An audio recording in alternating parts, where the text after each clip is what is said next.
آپ کو براہ راست اسلام آباد لیے چلیں گے، وہاں پر بلاول بھٹو اب سے کچھ دیر پہلے خطاب کر رہے تھے اور پیپلز پارٹی کے دیگر رہنما بھی اس وقت پاکستان بار کونسل کی تقریب سے خطاب کر رہے ہیں۔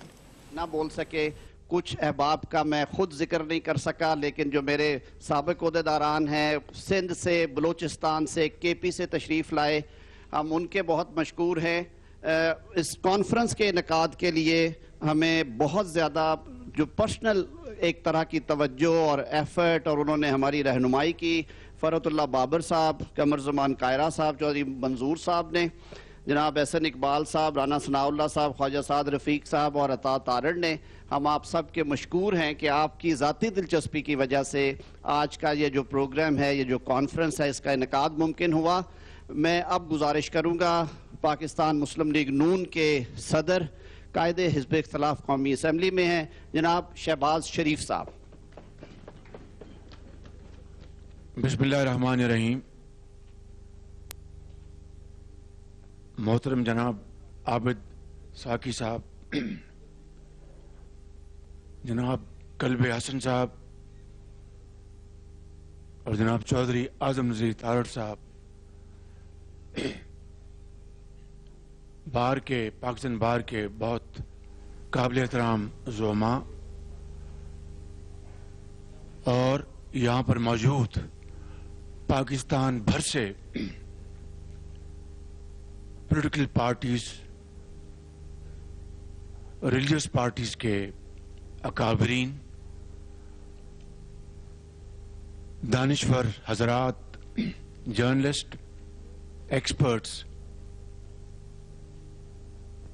السلام علیکم۔ میں پاکستان بار کونسل کا اس لحاظ سے بے حد شکر گزار ہوں کہ انہوں نے آج اپنے خلوص اور ایفرٹس کے ساتھ پاکستان بھر سے یہاں پر ایک نمائندہ اجلاس کا اہتمام کیا اور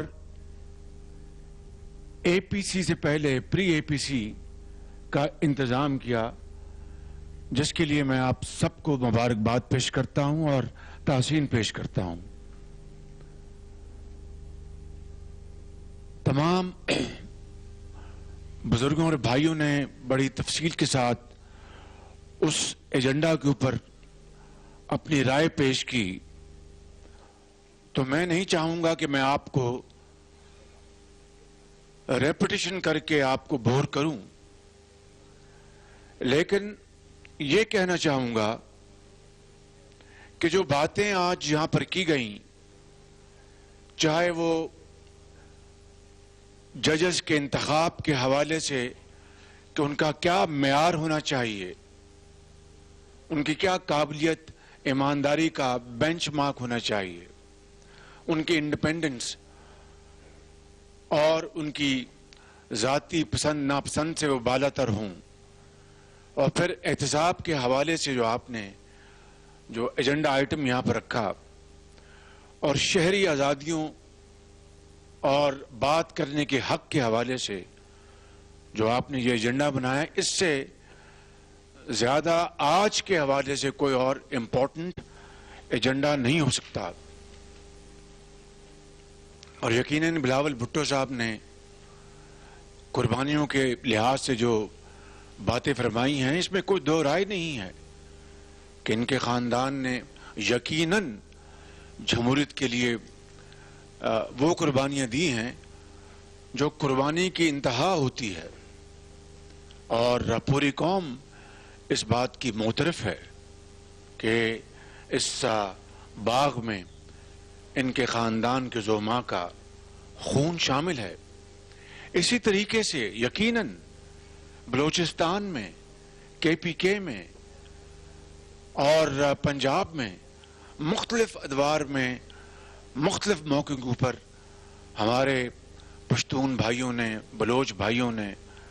اور پنجاب کے عوام نے بہت گراں قدر خدمات اور قربانیاں دی ہیں، جس کا اس ملک کی تاریخ میں ہمیشہ ذکر رہے گا اور یاد کیا جاتا رہے گا. میرے بزرگوں، بھائی اور بہنوں، پہلی بات تو یہ ہے کہ آج چونکہ باہر کے یہاں پر سٹارز بیٹھے ہیں اور سٹار پولیٹیشین بیٹھے ہیں، بڑے بڑے پرومننٹ یہاں پر جرنلسٹ بیٹھے ہیں، اس میں کوئی دو رائے نہیں ہے کہ اس ملک کے اندر انصاف کے حوالے سے نشیب و فراز آتے رہے. وہ ادوار بھی آپ کو یاد ہوں گے جب مولوی تمیز الدین کی کیس میں کس طرح جسٹس کارنیلیس نے ڈسینڈنگ نوٹ لکھا تھا، اور پھر وہ بھی دور آپ کو یاد ہوگا اور ان جج صاحب کا بھی نام یاد ہوگا جنہوں نے پہلی مرتبہ نظریہ ضرورت کو انٹروڈیوس کروایا. اور پھر جسٹس کیانی جیسے عظیم لوگ بھی آپ کو یاد ہوں گے، اور وہ جج بھی آپ کو یاد ہوں گے جنہوں نے بعد میں، بہت بعد میں یہ کہا ایک انٹرویو میں کہ former prime minister Zulfiqar Ali Bhutto صاحب کا جو فیصلہ میں نے دباؤ کے تحت کیا تھا. اور وہ جج بھی آپ کو یاد ہوں گے جسٹس شفیع الرحمان، جن کے جواں بیٹے کی ان کی وہ انتقال کر گئے اور وہ جنازہ پڑھانے اور دعائے خیر کرنے کے بعد فی الفور واپس آئے اور عدلیہ میں اپنی ذمہ داری سنبھالی. اور پھر آج کے زمانے میں جج ارشد ملک کا بھی سارا قصہ آپ کے سامنے ہے. سوال یہ پیدا ہوتا ہے کہ یہ اتار چڑھاؤ کیوں؟ ان 73 سالوں میں یہ گہرائی اور یہ اونچائی کیوں؟ اس کی وجہ یہ ہے کہ مختلف ادوار میں ڈکٹیٹرز نے اپنے مرضی کی امینڈمنٹ کروا کے عدلیہ کو بھی بہت زیادہ کمزور کیا، اور پھر ان کے دفاع کے لیے اور ان کو اسٹرینتھن کرنے کے لیے جو کام سیاستدانوں کو اور سول سوسائٹی کو کرنا چاہیے تھا، وہ شاید اس اسٹرینتھ کے ساتھ نہ ہو سکا. اور پھر یہی وجہ ہے کہ ہم نے ایسے ججز بھی دیکھے جن کے میں نے ابھی نام لیے ہیں، اور مجھے افسوس ہے، مجھے عدلیہ کے ہم سب کو احترام ہے اور منصفوں کا ہم سب کو احترام ہے، لیکن وہ چند لوگ منصف کی شکل میں جنہوں نے ڈکٹیٹرز کو جو انہوں نے مانگا بھی نہیں تھا اور آئین میں آئین میں امینڈمنٹ کرنے کا اختیار دے. السلام علیکم، اب تک خبر کے ساتھ میں ہوں آصفہ زہرا. بلیٹن کے آغاز میں ہی آپ کو لیے چلیں گے. اس وقت اے پی سی میں شہباز شریف تقریب سے خطاب کر رہے ہیں. ہوگا وسائل کے حوالے سے بڑا بھائی تو ہوگا، لیکن جب تک پنجاب، سندھ، بلوچستان اور خیبر پختونخوا کے ساتھ مل کر برابر کا بھائی نہیں بنے گا، پاکستان اور قائد کا اصل جو مقصد پورا نہیں ہوگا. اس کے لیے ہم نے پورے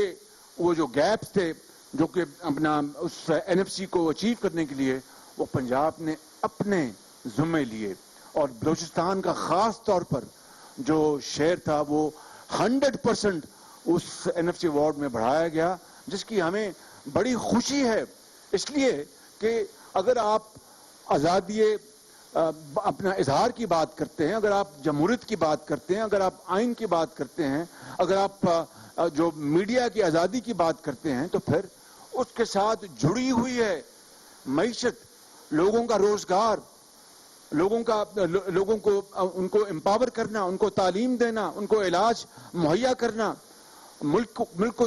ترقی کے حوالے سے ہمکنار کروانا، اور چاروں صوبوں کو مل کر برابر. یہ نہیں ہو سکتا کہ پنجاب اکیلا آگے چلے اور باقی صوبے پیچھے رہ جائیں. یہ نہ قائد اعظم کا پاکستان کا خواب تھا، نہ علامہ اقبال کا تھا، اور اس سے پاکستان کو